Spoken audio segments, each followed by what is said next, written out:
నెలల తరబడి ఎన్ని మందులు వాడినా మీ మోకాల నొప్పులు తగ్గట్లేదా? ప్రాణ పెయిన్ క్లినిక్ లో అత్యాధునిక చికిత్స. బంగాళాఖాతంలో ఏర్పడిన వాయుగుండం ఉత్తర ఆంధ్రప్రదేశ్, దక్షిణ ఒడిశా కళింగపట్నం సమీపంలో అర్ధరాత్రి తీరాన్ని దాటింది. తెల్లవారుజామున 2:30 ప్రాంతంలో ఉత్తర ఆంధ్రప్రదేశ్ మరియు దక్షిణ ఒడిశా కళింగపట్నం సమీపంలో వాయుగుండం తీరాన్ని దాటింది. వాయుగుండం తీరం దాటడంతో రాష్ట్ర వ్యాప్తంగా భారీ వర్షాలు కురిసే అవకాశాలు కనిపిస్తున్నాయి. చాలా చోట్ల మోస్తరు వర్షాలు, అక్కడక్కడ భారీ వర్షాలు కురుస్తాయని వాతావరణ శాఖ హెచ్చరిస్తోంది.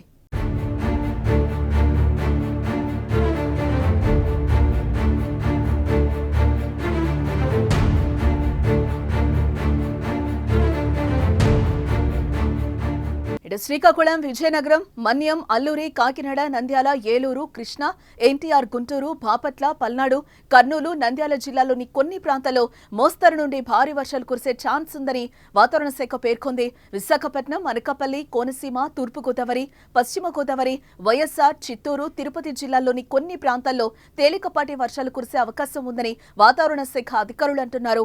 లోతట్టు ప్రాంత ప్రజలు అప్రమత్తంగా ఉండాలని అధికారులు హెచ్చరికలు జారీ చేస్తున్నారు.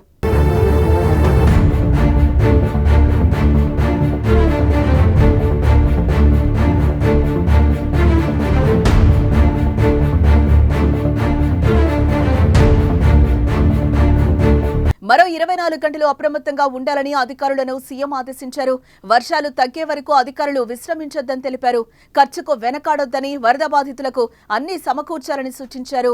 వర్షాలపై సహాయక చర్యలను జిల్లా, రాష్ట్ర స్థాయి అధికారులతో సీఎం చంద్రబాబు వరుసగా టెలికాన్ఫరెన్స్ నిర్వహిస్తున్నారు. ఆదివారం వర్షాల తీవ్రత తగ్గే అవకాశం ఉందని చెప్పారు.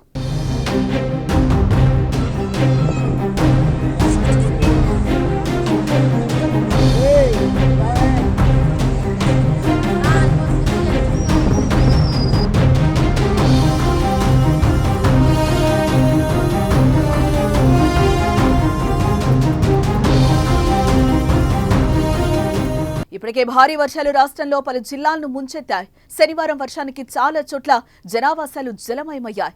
కాలనీలు నదులను తలపిస్తున్నాయి. రోడ్లు జలదిగ్బంధమయ్యాయి. పూర్తిగా రాకపోకలు నిలిచిపోయాయి. వాగులు, వంకలు ఏకమై ప్రమాదకరంగా ప్రవహిస్తున్నాయి. 10 మంది ప్రాణాలు కోల్పోయారు. చాలా చోట్ల కరెంటు సరఫరా నిలిచిపోయింది.